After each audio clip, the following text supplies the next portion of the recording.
ప్రముఖ నటులైనటువంటి శ్రీకాంత్ అయ్యంగార్ ఈ మధ్యకాలంలో వివాదాలకు కేంద్ర బిందువుగా మారుతూ ఉన్నారు. జాతిపిత మహాత్మా గాంధీ గారి మీద అసభ్యకరమైనటువంటి పదజాలంతో ఆయన సంచలనమైనటువంటి వ్యాఖ్యలు చేయడం, ఆ తర్వాత క్షమాపణ చెప్పడం, ఇవన్నీ మనం చూసాం. అతను వివాదాల్లోకి రావడానికి కారణం ఈ మధ్య కాలంలో అతనికి సినిమాకి సంబంధించినటువంటి అవకాశాలు రావడం లేదు కాబట్టే అతను వివాదాలను వెతుక్కుంటున్నాడు అనేటువంటి ప్రచారం జరుగుతున్న నేపథ్యంలో ఈ అంశం మీద మనం పూర్తి స్థాయిలో విశ్లేషణ చేసుకుందాం. ప్రస్తుతం మనతో పాటు ఉన్నారు ప్రముఖ సామాజికవేత్త, ప్రముఖ రాజకీయ విశ్లేషకులు కృష్ణకుమారి గారు. మేడంతో మాట్లాడు. మేడం నమస్తే. శ్రీకాంత్ అయ్యంగార్ ఈ మధ్యకాలంలో వరుస వివాదాల్లో ఆయన పేరైతే బలంగా వినపడుతోంది. మహాత్మా గాంధీ గారిని ఉద్దేశించి అనుచితమైనటువంటి వ్యాఖ్యలు చేశారు, తర్వాత క్షమాపణలు చెప్పారు.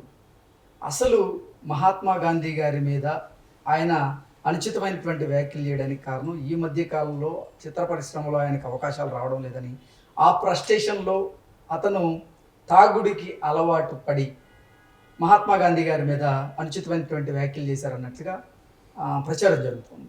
ఏంటి మేడం, నిజంగా శ్రీకాంత్ అయ్యంగారికి చిత్ర పరిశ్రమలో అవకాశాలు లేవా, అందుకే డిప్రెషన్లోకి వెళ్ళారా, ఆయన ఆ డిప్రెషన్లోనే ఇటువంటి వ్యాఖ్యలు చేస్తున్నారా, ఈ వార్తల్లో వాస్తవం ఉందా అంటే ఏం చెప్తారు? మొదటి నుంచి కూడా అతను ఒక సరైన నడవడికలో లేడు అనేది మట్టుకు వాస్తవం. అయితే ఈ నడవడికలో లేకపోవటానికి తాగుడు కూడా ఒక కారణం. ఇవాళ కొత్తగా వచ్చింది కాదు, అతను డ్రింకింగ్ హ్యాబిట్ ఉంది. డ్రింకింగ్ హ్యాబిట్ గురించి మనం ఎక్కువ మాట్లాడడం కూడా కరెక్ట్ కాదు, అది వాళ్ళ వ్యక్తిగతమైన చాయిస్. అయితే వీళ్ళు డ్రింక్ చేసిన తర్వాత ఏం చేశారన్నది సమాజానికి అవసరం. డ్రింక్ చేసిన తర్వాత భార్యను కొడుతున్నాడా, పక్కింటి వాళ్ళని కొడుతున్నాడా, లేకపోతే ఎవరిని పడితే వాళ్ళ మీదకి దొమ్మిలికి వెళ్తున్నాడా, ఏది పడితే అది మాట్లాడుతున్నాడా, అతని ప్రవర్తన డ్రింకింగ్ తర్వాత అతని ప్రవర్తన గురించే మనం, అది ఎవరికైనా ఇబ్బంది కలిగితే దాని గురించి మనం అతని డ్రింకింగ్ హ్యాబిట్ గురించి మాట్లాడాలి. అయితే ఆయనకి సినిమాలు రావట్లేదు కాబట్టి డ్రింక్ చేస్తాడు, పాపం సినిమాలు రాలేదు కాబట్టి డ్రింక్ చేశాడు కాబట్టి ఆ తర్వాత అతను ఏం చేసినా అది ఒప్పు అయిపోద్ది అంటే కుదరదు కదా. సినిమాల అవకాశాలు వచ్చినా రాకపోయినా, అతను డ్రింక్ చేసినా చెయ్యకపోయినా వేరే వాళ్ళ గురించి అనుచితమైన వ్యాఖ్యలు చేయటం మట్టుకు తప్పు. ఈ ప్రీ కండిషన్స్ గురించి అసలు మాట్లాడాల్సిన అవసరం లేదు. అసలు ఈరోజు శ్రీకాంత్ అయ్యంగార్ ఏం మాట్లాడాడు అనేది ఇక్కడ పాయింట్. అతను ఇంతకుముందు కూడా మనం మాట్లాడుకున్నాం యుద్ధం గురించి. సిపిఐ నారాయణ గారు యుద్ధం వద్దు, యుద్ధం మానుకుంటే మంచిది అంటే ఇక ఆయన మీద ఇష్టారాజ్యంగా మాట్లాడాడు. ఆయనతో మాట్లాడిన తర్వాత యుద్ధం మొదలైన తర్వాత 3వ రోజే మోడీ గారు ఆపేశాడు. మరి మోడీ గారిని కూడా అనాలిగా, నువ్వు యుద్ధం ఎందుకు ఆపేసావని. ఆపమన్నందుకే ఈయన మీద అంత కోపం వచ్చినప్పుడు ఆపిన వాళ్ళ మీద ఇంకెంత కోపం రావాలి. అంటే ఈ లాజిక్ అతను మిస్ అవుతున్నాడా, లేకపోతే పర్పస్ఫుల్గానే మాట్లాడుతున్నాడా అనేది చూసుకుంటే గనక, ఏదో ఒక సంఘటన సంఘటన ఇలా జరిగితే గనక ఏదో అనుకోకుండా జరిగింది, పొరపాట్లో అలవాటో ఏదో జరిగింది అని చెప్పి వదిలేయచ్చు. కానీ అతను పదే ఇదే పని మీద ఉంటున్నాడు. ఇప్పుడు ఇంకా పోతే గాంధీ మీద మాట్లాడిన తర్వాత అతను మాట్లాడిన మాటలు మళ్ళీ మనం వల్లివేసి ఇంకొంచెం దరిద్రం చేయటం నాకు ఇష్టం లేదు. సరే, ఏది ఏమైనా అతని వ్యాఖ్యలు మట్టుకు సరైనవి కాదు అని మనం ఆ రోజే ఖండించాము. అయితే కాంగ్రెస్ పార్టీ వాళ్ళే స్పందించాలా, సమాజం స్పందించక్కర్లేదా, లేదు వైశ్య సంఘం వాళ్ళు స్పందించాలా, ఇలా రకరకాలుగా మాట్లాడితే కనుక ప్రతి ఒక్కళ్ళకి దీన్ని ఖండించాల్సిన అవసరం ఉంది.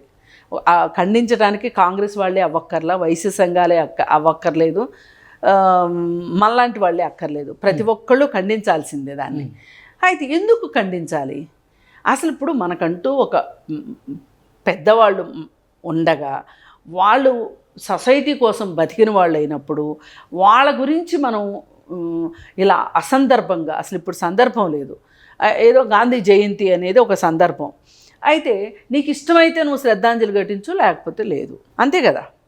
మరి అలాంటప్పుడు ఇలాంటి వ్యాఖ్యలు చేస్తే కనుక వీటిని ఖచ్చితంగా ఎవరైనా సరే ఖండించాల్సిందే. పైగా సారీ చెప్పాడని మీరు చెప్తున్నారు. సారీ చెప్పడానికి కూడా కారణం ఏంటి అంటే, ఇప్పుడు అతను అరి అని ఒక సినిమాలో యాక్ట్ చేశాడు. యాక్ట్ చేస్తే ఆ అరి పోస్టర్స్ అన్నీ చింపేస్తున్నారు వైశ్య సంఘం వాళ్ళు. అలాగే బల్మూరి వెంకట్ అని చెప్పి కాంగ్రెస్ పార్టీలో అతను ఎమ్మెల్సీ ఎన్ఎస్యులో పనిచేసి వచ్చాడు. అతను పోలీస్ స్టేషన్లో కంప్లైంట్ ఇచ్చాడు. కాతే మనం మాట్లాడిన తర్వాత కూడా ఒక 2-3 రోజుల తరువాత కంప్లైంట్ ఇచ్చాడు. చాలా లేట్ అయింది. అసలు అంత లేట్ చేయకూడదు. ఒక్క చోట కూడా పెట్టకూడదు కేసు, ఇంకెక్కువ చోట్ల పెట్టాలి. ఇప్పుడు ఎంతో కొంత కేసులు పడుతున్నాయి అనే భయంతో రామ్ గోపాల్ వర్మ ఇలాంటి మాటలు మాట్లాడడం తగ్గించాడు. కాకపోతే ఇతన్ని నేను రామ్ గోపాల్ వర్మతో పోల్చను కానీ ఇప్పుడు మాట్లాడడం మట్టుకు తగ్గించాడు. వివాదాస్పదమైన వ్యాఖ్యలు చేయడం తగ్గించాడు రామ్ గోపాల్ వర్మ. ఎందుకంటే ఒక 2-3 విషయాల్లో ఒక 4-5 స్టేషన్లో వరుసగా కేసులు పడేసరికి వీళ్ళకి తత్వం బోధపడింది. అట్లాగే ఇప్పుడు ఇతను కూడా ఈ అరీ సినిమా పోస్టర్లు తొలగించడం, ఆ నిర్మాత దగ్గర నుంచి ఒత్తిడి వచ్చి ఉంటుంది. అది ఒక కారణం. బల్మూరి వెంకట్ కేసు పెట్టడం ఒక కారణం. కానీ అతను సారీ చెప్పిన విధానం ఉంది చూసారా, అది ఏమాత్రం నిజంగా అతను నేను మాట్లాడింది తప్పు అని ఒప్పుకొని చెప్పినట్టు లేదు. మళ్ళీ అక్కడ కూడా ఒక పెద్ద స్పీచ్ ఇచ్చేస్తున్నాడు. ఈయనేదో పెద్ద మేధావి, ఈయనేదో పెద్ద సిద్ధాంతి, ఈయనేదో పెద్ద వేదాంతి అన్నట్లుగా చాలా కథలు చెప్పాలని చూస్తున్నాడు. కానీ అతను మనసా వాచ అతను సారీ చెప్పలేదు. అయితే అసలు మన అభ్యంతరం ఇంకోటి ఏంటి అంటే, ఇలా సమాజంలో ఒక గొప్ప వ్యక్తులుగా గుర్తించబడి జాతి పితగా గుర్తించబడిన వ్యక్తుల గురించి ఇలా మాట్లాడితే రాబోయే తరాల్లో కూడా గుర్తుంచుకోవాలి గాంధీజీని. అసలు కొన్ని సంవత్సరాలు పోయిన తర్వాత ఈ స్వాతంత్రోద్యమ పోరాటమే జరగలేదు అంటే కూడా ఆశ్చర్యపోతాం. కొన్ని సంవత్సరాల తర్వాత మనము ఈ దేశం మొత్తం ఏకమైంది. స్వాతంత్ర పోరాట కాలంలో ఏకమై శత్రువుని ఓడించాం మనం. ఇది ఒక స్ఫూర్తిగా మనకు ఉండాలి ఖచ్చితంగా. మరి ఆ స్ఫూర్తి మిగలాలి అంటే ఆ రోజు కష్టాలు పడిన నాయకులు ఎవరైతే ఉన్నారో, దేశం కోసం త్యాగం చేసిన వాళ్ళు ఎవరైతే ఉన్నారో వాళ్ళని వాళ్ళగా గుర్తించబడేటట్లుగా మనం చరిత్రని క్యారీ ఫార్వర్డ్ చేయాలి, కొనసాగించి చరిత్రని చెప్పుకుంటూ వెళ్ళాలి.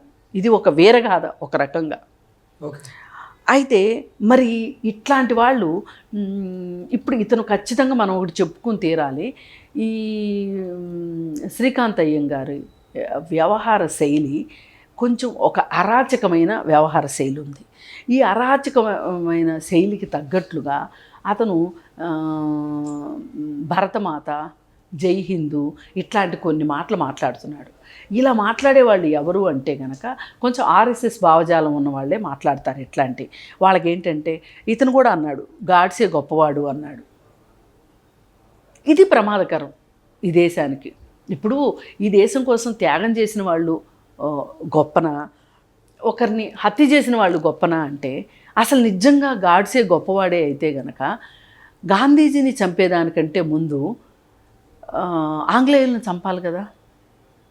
ఆంగ్లేయుల మీదకి ఎందుకు వెళ్ళలేదు అతను? ఇప్పుడు భగత్ సింగ్ని ఎందుకు ఒప్పుకుంటున్నాము? ఆంగ్లేయుల మీద పోరాడాడు కాబట్టి, అంతేనా కాదా? మరి గాడ్సే ఎందుకు పోరాటం చేయలేదు ఆంగ్లేయుల మీద? మరి అలాంటి వాళ్ళకి ఒత్తాసుగా మాట్లాడే ఇట్లాంటి వాళ్ళ వల్ల చరిత్రని వక్రీకరించే ప్రమాదం ఉంది. అందుకోసమే మనం ఇంతలా ఇప్పుడు ఒక 4 మాటలు ఒక అతను అన్నాడు అంటే ఏమవుతుందంట, మన కిరీటాలు ఏమైనా కూలిపోతాయా అని అనుకోవచ్చు ఎవరైనా. కానీ సరే తప్పు అని మనం మాట్లాడినా, ఇంకొకరు కేసు పెట్టినా, ఏం చేసినా అతని దగ్గర నిజమైన పశ్చాత్తాపం లేనప్పుడు ఏమవుతుంది అంటే సినిమా కోసం కానీ కేసులకు భయపడి కానీ చెప్పినప్పటికీ మళ్ళీ కొన్నాళ్ళు పోయిన తర్వాత ఇట్లాంటి వివాదాస్పదమైన వ్యాఖ్యలు చేసే అవకాశం ఉంటుంది.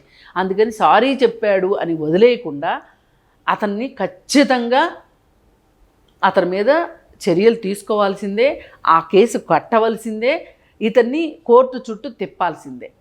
అప్పుడే ఇతనికి బుద్ధి వస్తుంది. ఇది చూసి వేరే వాళ్ళు ఎవరన్నా ఇలా మాట్లాడాలి, ఇలా వ్యాఖ్యానం చేయాలి అంటే కాస్త ఆలోచిస్తారు. Okay madam, thank you. Thank you.